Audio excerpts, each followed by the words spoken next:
안녕하세요. 길 따라 말씀 따라 19번째 시간 성경여행 가이드 박성일 목사입니다. 오늘 창세기 41장 바로의 꿈과 그 꿈을 해석한 요셉의 이야기입니다. 그 창세기 40장 맨 마지막 부분에 바로왕의 술 맡은 관원장이 요셉의 꿈 해몽처럼 복직이 되죠. 그래서 감옥에서 나가게 되는데 감옥에서 나가자마자 요셉을 잊습니다. 그렇게 만 2년이 지났을 때 드디어 요셉의 인생에 꽃이 피기 시작을 합니다. 창세기 41장 전에는 요셉은 정말 고생을 많이 했죠. 형들한테 왕따 당하고 억울하게 옥살이도 하고 또 잊혀진 존재로 아주 힘들고 어려운 삶을 살았는데 창세기 41장 이후부터는 이제 꽃길만 걷게 됩니다. 완전히 인생 역전이 되죠. 41장은 바로의 꿈 이야기입니다. 그리고 이제 요셉이 꿈 해몽하는 이야기가 나옵니다. 하나님은 바로에게 꿈을 꾸게 하셔서 요셉을 바로 앞에 서게 하고 그리고 그 꿈을 해석하게 하는데 진짜 요셉의 형이 별명 져주었던 것처럼 꿈의 사람이죠. 그래서 요셉의 삶 가운데 그의 삶을 변화시키는 세 개의 꿈이 있습니다. 첫 번째 꿈, 그 요셉 자신의 꿈입니다.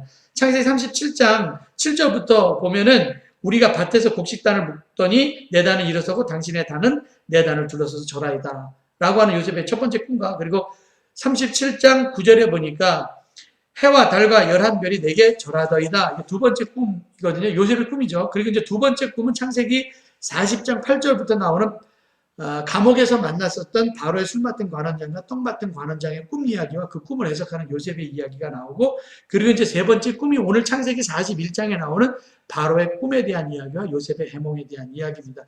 창세기 41장 1절은요. 이렇게 시작합니다. 만 2년 후에 바로가 꿈을 꾼 즉 자기가 나일강에 서 있었는데 이렇게 시작합니다. 요셉은 술 맡은 관원장이 복직이 되어서 혹시나 자신의 억울함을 풀어줄 것을 기대하고 있었지만 아무런 소식이 없었습니다. 그렇게 억울하게 이제 이 2년을 보내게 되는데 감옥에 갇혀 있는 이 기간 동안 요셉이 할 수 있는 일이라고 하는 것은 기다림밖에 없었죠. 근데 여러분 시편 105편 19절에 보면은 곧 여호와의 말씀 응할 때까지라 그의 말씀이 그를 단련하였도다. 요셉에 관한 이야기인데요. 요셉에게 있어서 이 2년은 기다림의 시간으로 그냥 요셉 자신에게 생각했던 거의 뭐 비생산적인 세월, 허송세월이라고 생각했을 수도 있지만 하나님은 요셉을 단련시키기 위해서 꼭 필요한 기간이었습니다. 사람은 다 어려움을 겪고 살죠. 그 시련의 의미를 알거나 모르거나 깨닫거나 못 깨닫거나 하나님께서는 선하게 섭리하실 줄 믿습니다. 이런 시련의 기간에도 우리에게 필요한 것은 정말 변함없는 신앙이에요. 하나님에 대한 변하지 않는 신뢰 그리고 자기 자신에게 대해서는 성실성입니다. 바로가 꿈을 꾸었는데 바로가 이제 나일 강가에 서 있었는데 아름답고 살찐 7소가 강가에서 올라와서 갈밭에서 막 풀을 뜯어먹고 그 뒤에 아주 흉하고 파리한 다른 7 남소가 나일 강가에 올라와서 그 소와 함께 나일 강가에 서 있었습니다. 근데 나중에 올라온 이 소가 아름답고 살찐 7소를 그냥 먹는 꿈을 꾼 거예요. 나일강에서 올라왔는데 우리가 이게 이제 길 따라 말씀 따라하기 때문에 나일강을 잠깐 살펴보겠습니다. 이 바로의 첫 번째 꿈에 나일강이 나오는데 나일강은 이집트의 힘과 풍요를 상징합니다. 이 나일이라고 하는 명칭은 강이라는 뜻인데 고대 세머의 나할에서 온 것으로 이는 히브리어에서 역시 그 나찰이라고 하는 어원하고 같습니다. 총 길이가 6,650km이고요. 세계에서 가장 긴 강이고요. 나일강의 발원지가 두 군데 있어요. 빅토리아 호수하고요. 그리고 이제 에티오피아 고원에서 발원하여서 여기에서 합쳐져 갖고 이렇게 흐르는데 그 북쪽으로 흘러갖고 이집트의 지중해 유입으로 여기가 이제 지중해거든요. 지중해까지 흘러가는 강입니다. 고대 그리스의 역사가 있었던 헤로도토스는 이집트는 나일강의 선물이다. 뭐 이런 이야기를 남겼어요. 나일강의 삼각주를 보면은 이 하류거든요. 삼각주가 형성되어 있습니다. 이 나일강 삼각주는 이집트 북쪽 나일강 하류에 형성된 삼각주로 나일강이 지중해로 들어가는 그 하류 쪽에 위치하고 있습니다. 세계에서 가장 큰 삼각주고요. 이 동서 길이하고 남북 길이가 나오는데 동서 길이는 240 그리고 이제 남북 길이는 160km 정도 되는 해안선으로 펼쳐져 있습니다. 나일강 계곡과 이 삼각주는 가장 비옥한 땅이고 세계에서 인구가 이집트 인구의 거의 8천만 인구가 대부분 여기에 몰려 살고 있고 인구 밀집 지역이기도 하죠. 여러분들 이 나일강은 문명 발생지 중에 하나잖아요. 이집트 문명의 발생지 중에 하나인데 아마 기원전 3200년 전경부터 아마 여기는 사람들이 살면서 문명을 이루었다라고 그렇게 이야기를 하죠. 바로가 이제 첫 번째 꿈을 꾸고 나서 다시 잠들었는데 두 번째 꿈을 꿉니다. 이제 두 번째 꿈은 한 줄기에서 무성하고 충실한 7 이삭이 나오고 그 후에 아주 가늘고 동풍에 마른 7 이삭이 나오는데 그 마늘 가르고 이삭이 무성하고 충실한 7 이삭을 삼켜버리죠. 그래서 바로가 2개의 꿈을 꾸고 깨어났습니다. 애굽에서 이제 부는 이 동풍은 아라비아 반도에서 부는 바람이거든요. 당연히 이거는 기근, 마른 바람입니다. 그래서 우리 찬양할 때 동남풍아 불어라, 서북풍아 불어라, 가시밭에 백합화, 예수 향기 날리니 그런 찬양이 있잖아요. 이게 동남풍의 마른 바람과 이 서북풍의 차가운 바람이 만났을 때 이슬이 맺혀갖고요. 가시밭에 백합화가 핀다는 그런 과학적인 근거가 있는 찬양이죠. 이 애굽에서 이 꿈을 꾸고 난 다음에 바로가 아침에 마음이 막 괴로워서 마음이 뒤숭숭해서 사람을 보내서 애굽에 있는 모든 점성가들을 현인들 다 불러 모아갖고 꿈 이야기를 합니다. 내가 어젯밤에 이런저런 꿈을 꿨는데 해석해 줄 사람 그랬더니 해석해 주는 사람들이 아무도 없었어요. 그때 술 맡은 관원장이 바로에게 2년 전에 감옥에 있을 때 자기 꿈을 해석해 줬던 요셉을 기억하고 바로에게 소개를 하는데 그 소개하는 내용이 창세기 41장 9절부터 13절에 나와요. 내가 오늘 내 죄를 기억하나이다. 바로께서 종들에게 놓아서 나와 떡 굽는 관원장을 친위대 집에 가두셨을 때 나와 그가 하룻밤에 꿈을 꾼즉 각기 뜻이 있는 꿈이라. 그곳에 친위대장의 종된 히브리 청년이 우리 함께 있기로 우리가 그에게 말하며 그가 우리 꿈을 풀되 그 꿈대로 각 사람이 해석하더니 그 해석한 대로 나는 복직되고 그는 매달렸나이다. 그래서 2년이 지나고 나서 바로가 꿈을 꾸자 그 요셉을 기억하고 바로에게 요셉을 추천하죠. 여러분들 이사야 49장 15절 16절에 보니까 정말 젖 먹는 여인은 그 아이를 잊는다 할지라도 나는 너를 잊지 아니할 것이다. 내가 너를 손바닥에 새겼다라는 그런 말씀이 나와 있습니다. 하나님께서 의인의 길을 가면은요 잠시도 잊지 아니하시고 적당한 때 그 은혜로 이끌어 주십니다. 여러분 드디어 2년의 기다림의 끝에 요셉이 바로 앞에 나가게 됩니다. 그래서 술 맡은 관원장의 말을 듣고 즉시 사람들한테 얘기를 하죠. 야 감옥에 갇혀 있는 요셉을 데리고 와라. 그래서 신하들이 곧바로 예 하면서 요셉을 감옥에서 데리고 나왔는데 2년 동안 요셉이 감옥에 살아서 얼마나 지저분하고 찌질했겠습니까? 그래서 바로를 만나기 전에 수염도 깎고 옷을 갈아입히게 되는데 요셉의 삶에 있어서 이 옷도 참 중요하죠. 꿈만큼 중요하죠. 채색 옷을 입고 그 다음에 그거 벗겨지고 또 보디발의 아내가 그 요셉의 겉옷을 또 벗기죠. 그 물증으로 삼아서 억울하게 감옥에 갔기도 하는데 또 감옥에 이제 제수옷을 이제 벗기고 또 바로 앞으로 가게 되는데 옷 갈아입었다라고 하는 것은 새로운 삶을 이야기하는데 이제 요셉에게 있어서 새로운 삶이 펼쳐지게 됩니다. 바로가 이제 요셉을 만나서 요셉에게 얘기를 해요. 야, 내가 꿈을 꿨는데 그것을 해석할 수가 없다. 너 들은즉 너 꿈을 들으면 능히 그 꿈을 푼다고 하더라. 그래서 요셉의 말을 듣고 16절에 얘기를 해요. 내가 아니라 하나님께서 바로에게 편안한 대답을 하시리라 하면서 요셉은 바로의 꿈 이야기를 듣기 전에 하나님께서 장차 선하게 섭리하실 것을 요셉은 믿고 샬롬으로 말씀하실 것이다라고 대답을 하게 되죠. 그러고 나서 이제 바로가 꿈꾼 이야기를 하게 됩니다. 첫 번째 꿈 아시죠? 흉한소가 처음에 살찐 암소를 먹은 꿈과 두 번째 꿈 한 줄기 무성하고 충실한 7 이삭이 가늘고 동풍에 마른 7 이삭의 삼킴을 당한 꿈 이야기를 하게 됩니다.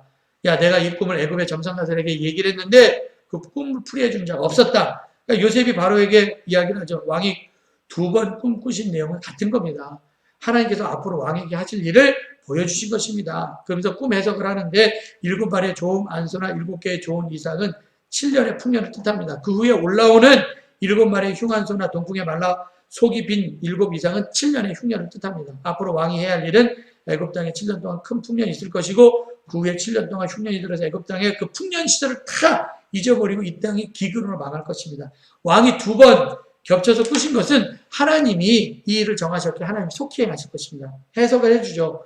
여러분 꿈도 하나님의 섭리죠. 민수기 12장 6절에 보니까 이르시되 내 말을 들으라. 너희 중에 선지자가 있으면 나 여호와가 환상으로 나를 그에게 알리기도 하고 꿈으로 말하기도 하거니와 라는 그런 말씀이 있고요.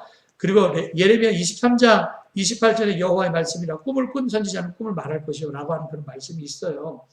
그래서 요셉의 꿈 이야기 말고도 뭐 다니엘의 꿈 이야기도 성경에 보면 많이 나와 있죠. 요셉이 꿈을 해석한 후에 이제 대안까지 알려주는데 그 대안에 대한 내용이 창세기 41장 34절부터 36절까지 나와 있어요. 왕은 명철하고 지혜 있는 사람을 택하여 땅을 다스리게 하시고 전국에 감독관을 임명하셔서 풍년 7년 동안 애굽 땅에 있는 모든 땅의 5분의 1을 해마다 거두어서 그 양식을 성읍에 쌓아두게 해요. 그래서 창고를 만든 이야기죠. 이와 같이 그 공물을 이 땅에 저장하게 해서 애굽 땅에 임할 7배의 흉년을 대비하시면 땅이 이 흉년으로 말미암아 망하지 않을 것입니다. 그렇게 이제 대안도 얘기를 합니다. 그러니까 요셉의 대안은 첫 번째는 명철하고 지혜 있는 인재 대응, 등용. 두 번째는 전국에 관리되는 행정제도의 정비. 그리고 이제 세 번째는 풍년을 대비하는 경제제도와 탁월한 세금 정책. 그래서 세금의 수입의 20%를 세금으로 거두어서 흉년 때 재난금으로 사용할 것을 제안하게 됩니다. 이거는 요셉이 사실 이거 얘기한 것이지만 하나님께서 주신 지혜죠. 그런데 하나님께서 지혜도 주셨지만 요셉은 원래 보디발의 가정총무로 일하면서 감옥의 모든 일을 맡았고요. 거기서 잘 일을 감당했고 또 감옥에서도 간수장이 감옥에 있는 모든 일들을 다 맡겨버립니다. 체크하지 않을 정도로. 요셉은 꼼꼼하게 일을 했습니다. 그래서 요셉이 성실하게 산 결과이지 우리가 총리가 된 것만 보지 말고 과정 가운데 어려움이 있었지만 성실성을 잃어버리지 않았었던 요셉을 우리가 생각해야 돼요. 이제 바로가 그의 모든 신하가 요셉의 이야기를 듣고 그 제안을 좋게 생각을 하죠. 그래서 바로가 신하들에게 이야기를 합니다. 야, 요셉을 가리켜 창세기 41장 38절에 야, 이와 같이 하나님의 영에 감동된 사람 우리가 어찌 찾을 수가 있으리요. 인정하죠. 그리고 이제 이번에는 요셉에게 이렇게 얘기를 해요. 41장 39절 40절 하나님이 이 모든 것을 내게 보이셨으니 너와 같이 명철하고 지혜 있는 자가 없도다. 너는 내 집을 다스리라. 내 백성이 다 내 명령에 복종하리니 내가 너보다 높은 것은 내 왕자뿐이라. 이런 말씀을 하죠. 그래서 바로가 요셉에게 내가 널 애굽의 총리로 세우겠다라고 말하고 손가락에 있었던 반지 빼서 끼워주고 세마포 옷 입혀주고 금목걸이 걸어주고 자기에게 있는 버금수레를 요셉에 태우고 사람들에게 소리를 지르죠. 엎드리라 하고 막 요셉은 전국을 다스리는 총리가 되었습니다. 바로가 요셉에게 말하기를 나는 애굽 왕 바로고 애굽 땅에는 내 허락 없이는 뭐 수족을 놀릴 자가 없다. 그리고 너의 이름을 이제는 사브낫 바네아라고 하고 온 제사장의 딸 아스날 보디바라의 딸 아스날을 그에게 주어서 아내로 삼게 하게 됩니다. 바로가 꿈을 듣고 해석하고 보인 반응이 나오는데 그 첫 번째 반응은 일단 꿈의 해몽에 만족했다. 두 번째 총리로 세우죠. 그리고 이제 세 번째는 총리 임명식을 거하게 하고요. 네 번째는 이름을 바꿔주죠. 애굽식 이름으로. 그리고 다섯 번째는 결혼시켜요. 그리고 7년 이제 풍년이 이제 들었을 때 요셉의 나이가 30세였다. 바로를 섬길 때의 나이가 30세였고요. 애굽에 활려간 지 13년이 흘렀습니다. 요셉은 바로 앞을 떠나서 이제 온 땅을 다 순찰하면서 7배 풍년 땅에서 생산된 그 곡식이 많았을 거 아닙니까? 얼마나 많았는지 41장 48절부터 49절에 보니까 요셉의 애굽 땅에 있는 그 7년 곡식을 거두매 각 성에 저장하고 각 성읍 근처의 밭에 곡물을 그 성읍 중에 막 이렇게 막 저장하고 쌓아두는데 바다에 모래같이 셀 수가 없을 정도로 그리고 기록할 수 없을 정도로 시임이 많았다. 굉장한 풍년이 들었죠. 근데 이 흉년이 들기 전에 요셉이 온 제사장인 보디발의 딸 아스낫과 결혼하여서 아이를 낳았는데 두 명을 낳았는데 첫 번째 장남의 이름을 므낫셋 그리고 얘는 이제 두 번째 아들인데 에브라임이라고 하십니다. 므낫셋의 이름의 뜻은 이즘이라고 하는 건데 하나님이 이제까지 내게 있었던 모든 고난과 내 아버지 집을 생각을 잊어버리게 하셨다라고 하는 그런 뜻으로 아마 이름을 적고 두 번째 아들은 에브라임 풍요의 땅 복처지라고 하는 뜻인데 하나님이 나를 내가 수고한 땅에서 번성하게 해주셨다 하면서 아들 이름은 므낫셋과 에브라임으로 짓습니다. 사실 우리를 무력하게 만드는 것은 미움과 원한이에요. 우리의 마음속에 있는. 요셉은 애굽에서 노예 총리가 된 입지적인 인물이잖아요. 제2의 권력자였기 때문에 충분히 복수할 수 있으면 복수할 수 있었습니다. 그런데 아들 이름을 므낫셋로 지으면서 마음에 복수의 쓴뿌리를 다 제거했습니다. 우리 영어로 forgive 하면은 용서라고 하는 뜻이잖아요. 근데 이 용서는 forget, 잊어야지만, 그 쓴뿌리를 잊어야지만 용서가 되는 거고, 그렇게 용서할 때 하나님께서는 복을 주시는데, 에브라임의 축복, 번성함의 축복을 주십니다.